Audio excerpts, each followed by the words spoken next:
Halo teman-teman, selamat datang di channel Rekan TV Series. Kali ini kita akan membahas sebuah film Korea komedi fantasi yang kocak sekaligus menyentuh hati, yang berjudul The Dude in Me, yang dirilis pada tahun 2019, yang diperankan oleh Park Sun Won, Jin Young, dan Ramiran. Ceritanya unik banget karena menggabungkan unsur kriminal, fantasi, persahabatan, sampai percintaan. Mari kita lihat alur ceritanya dari awal sampai akhir hanya di Rekan TV Series. Gedebu. 지금 나 놀리고 있는 거지? 그치? 앉아. 얘기 안 끝났어. 자식.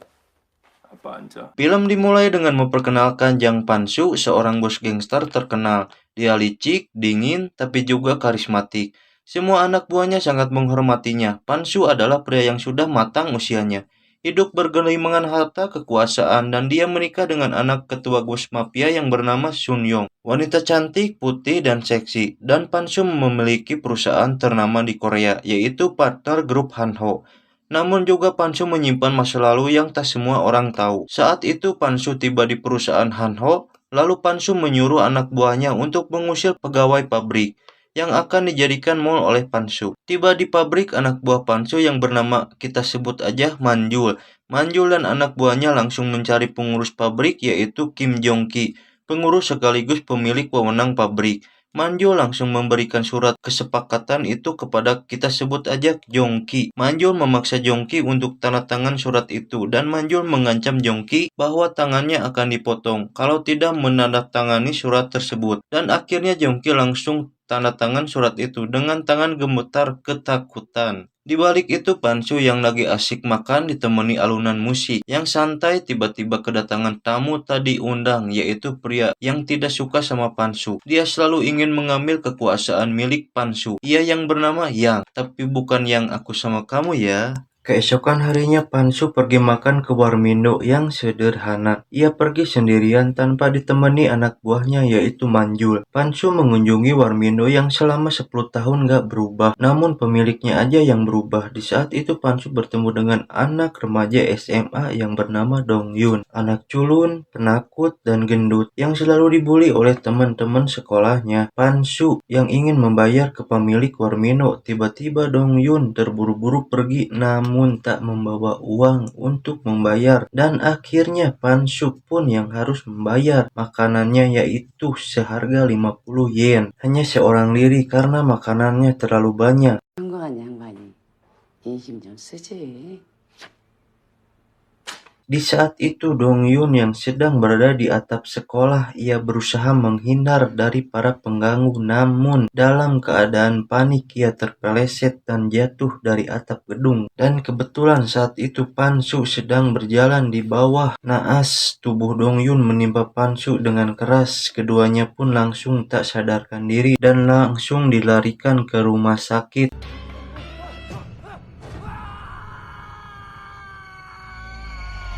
Ketika terbangun, sebuah hal mengejutkan terjadi. Roh Pan-soo masuk ke tubuh Dong Yun, sedangkan tubuh asli Pan-soo sedang berbaring koma di rumah sakit. Awalnya Pan-soo kebingungan bukan main. Dia terbiasa jadi bos berwibawa, sekarang terjebak dalam tubuh anak SMA yang gendut, cupu, dan penuh luka. Di saat itu Pan-soo di dalam tubuh Dong Yun teringat peristiwa yang membuat dirinya seperti ini. Ia teringat perkataan pemilik Warmindo itu bahwa wanita tua itu mengatakan, "Aku punya hadiah untukmu."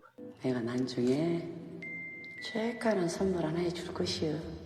Dengan yakin Pan-soo yang di tubuh Dong Yun, kita sebut aja Pan Yun. Dengan yakin Pan Yun langsung lari menemui wanita tua pemilik Warmindo itu. Namun Pan Yun terkejut bahwa Warmindo wanita tua itu sudah tutup dan lagi dibersihkan oleh orang lain. 그렇게 맛있었어?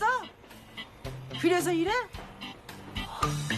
Malam harinya Pan Yun pulang ke rumah menemui istrinya, dan Pan Yun pun mengetahui bahwa istrinya tak mencintai dirinya. Dia hanya mencintai kekayaan Pan Yun. Namun di saat memanggil istrinya pun ketakutan karena ada orang lain masuk ke rumahnya dan tahu kata sandi kamarnya itu. Di saat panik, istrinya pun langsung memanggil security di rumahnya. Lalu Pan Yun pun dibawa oleh security tersebut. Dan konyol Konyolnya, Pan Yun langsung dibawa ke kantor polisi dan diinterogasi oleh petugas polisi tersebut. Keesokan harinya, Pan Yun pulang ke rumah kediaman Dong Yun dan Pan Yun mengetahui bahwa Kim Jong Ki ini adalah ayah dari Dong Yun yang dulu diusir olehnya di pabrik melalui anak buahnya. Dan sekarang Pan Yun tinggal bersama di rumah Kim Jong Ki dan Pan Yun pun harus beradaptasi dengan kehidupan SMA, guru killer, dan anak-anak yang suka membuli Dong Yun. Pan Yun sikapnya yang keras, gaya bicaranya yang kasar, dan aura bos gangster membuat teman-teman Dong Yun terkejut.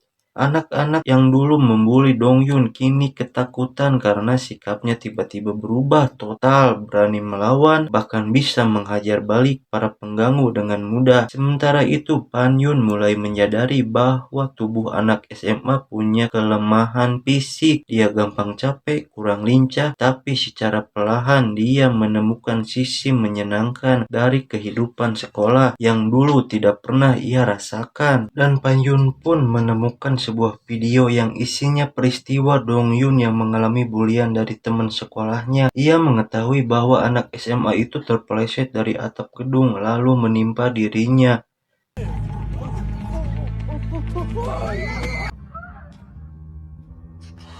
Keesokan harinya, Pan Yun pun menemui pembuli-pembuli itu di belakang sekolah. Lalu Pan Yun memperingati mereka supaya tidak mengganggu Dong Yun lagi dengan nada bicara sebagai bos mafia menakutkan. Di balik Pan Shu yang lagi mengalami pertukaran tubuh dengan Dong Yun dan harus menjalani sebagai anak SMA, sang istri ternyata selingkuh di belakang suaminya. Lalu sang istri pun bersengkongkol dengan Yang, yaitu musuh Pan Shu yang ingin mengambil kekuasaan Pan Shu selama ini, dan mereka pun bersepakat untuk menghancurkan Pan Shu di saat Pan Shu yang mengalami musibah. Dan sang istri pun memberitahu ayahnya, yaitu ketua bos mafia, bahwa Pan Shu menggelapkan uang sebesar 3 juta dolar. Sementara itu, Pan Shu yang udah bosan berada di tubuh Dong Yun, Pan Yun malah bertemu dengan seorang wanita bernama Miss Yun. Miss Yun adalah cinta pertama Pan Yun ketika ia masih muda, namun hubungannya dulu kandas karena jalan hidup yang berbeda. Dan yang mengejutkan lagi, Miss Yun adalah ibu dari Yung Jun, teman sekolahnya Dong Yun, yang artinya Yung Jun adalah anak Pan Shu, dan ini membuat Pan Shu penasaran.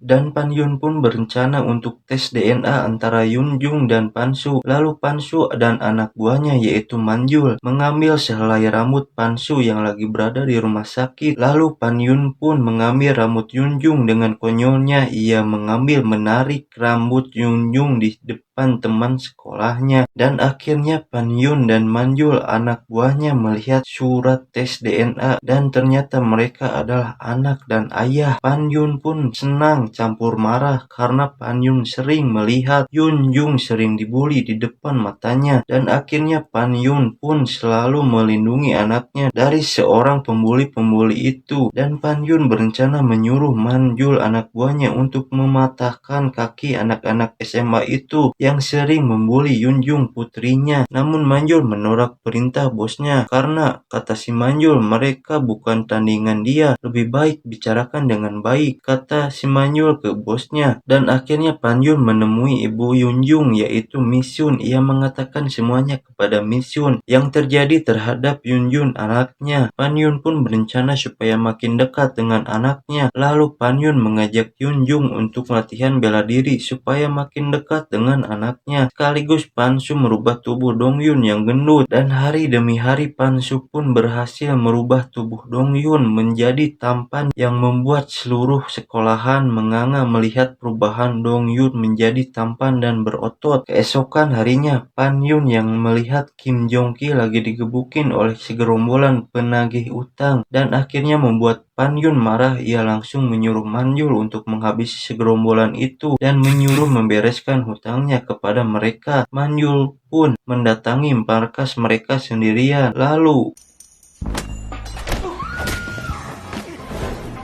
Ya, Manjul yang gagah berani menghabisi gerombolan itu dengan tangan kosong membuat mereka kewalahan dan meminta ampun. Dan akhirnya mereka tidak akan berani menagih utang lagi kepada Kim Jong-ki. Dan mereka anggap utang itu lunas semuanya. Dan membuat Kim Jong-ki senang bahwa tidak ada lagi yang menagih utang kepada dia. Keesokan harinya, Yun Jung yang mengalami bulian dari temannya. Akhirnya Yun Jung selalu melawan pembuli itu karena ia sudah berlatih bela diri bersama Pan Yun kemarin, yaitu ayahnya. Sementara itu, Pan Yun yang lagi makan di rumah Miss Chun dengan senang hati lalu mendapatkan hal mengejutkan. Orang-orang di sana selalu melecehkan Miss Chun setiap mereka makan. Dan akhirnya Pan Yun menghajar mereka sampai Miss Chun pun bertanya kenapa Pan Yun selalu memanggil namanya. Dan akhirnya Pan Yun pun memberitahu semuanya tentang kejadian Pan Su dan Dong Yun. Awalnya Miss Chun tidak percaya dengan semua Pan Yun omongkan, lalu Pan Yun pun diusir oleh Miss Chun karena gak menyangka Pan Su yang meninggalkannya datang lagi di kehidupan Miss Chun yang sekarang.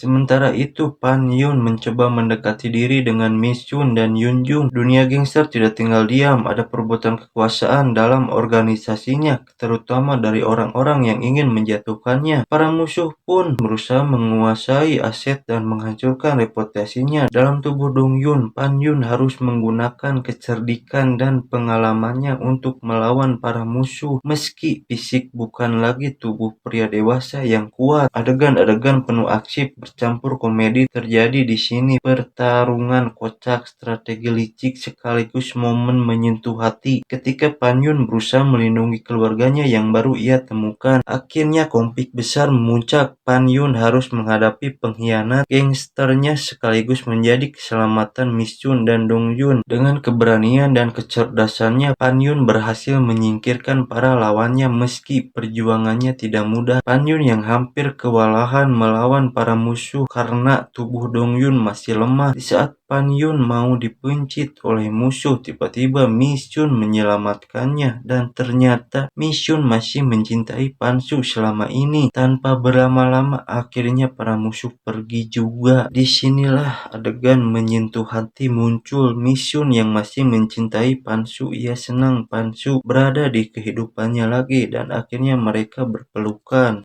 Namun Pan Su yang telah menemukan keluarganya lagi, ia harus membereskan dan membersihkan nama baiknya yang telah dihianati oleh istrinya yaitu Su Yun. Di saat Dong Yun dalam tubuh Pan Su, ia harus berbicara di hadapan ketua mafia yaitu mitohanya. Dong Yun akhirnya berbicara dengan jujur dalam dirinya tanpa dibantu oleh Pan Su. Di dalam tubuh Dong Yun, ia berhasil menyelamatkan Pan Su. Namun saat mereka berpelukan, di sisi lain ada Su Yun yang marah pada Pan Su karena pembelaannya tadi di hadapan ayahnya tidak dianggap atau dihare-harekan. Su Yun berencana untuk menabrak mereka dengan mobilnya dan mereka pun tertabrak oleh Su Yun. Yang satunya terbentur dan yang satunya lagi mengenai kaca milik Su Yun. Dan akhirnya roh Pan Su kembali ke tubuh aslinya yang sudah sadar dari koma. Dong Yun pun kembali ke tubuh sendiri. Kini keduanya kembali pada kehidupan masing-masing. Namun hubungan mereka tidak lagi sama. Pan Su mengakui Yun Jung sebagai anaknya dan berjanji akan selalu melindunginya. Miss Chun pun akhirnya tahu bahwa Pan Su telah berubah dan kini ingin menebus masa lalunya.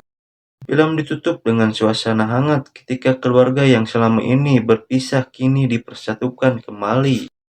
Dan itulah alur cerita lengkap dari film The Dude in Me. Selain kocak dengan banyak adegan lucu, film ini juga menyimpan pesan yang dalam tentang keluarga, pengorbanan, dan kesempatan kedua dalam hidup. Cocok banget buat kalian yang suka komedi campur drama keluarga. Gimana menurut kalian? Tulis di kolom komentar ya. Jangan lupa like, share, dan subscribe supaya gak ketinggalan cerita film menarik lainnya. Terima kasih, sampai jumpa di channel Trekan TV Series. Bye-bye.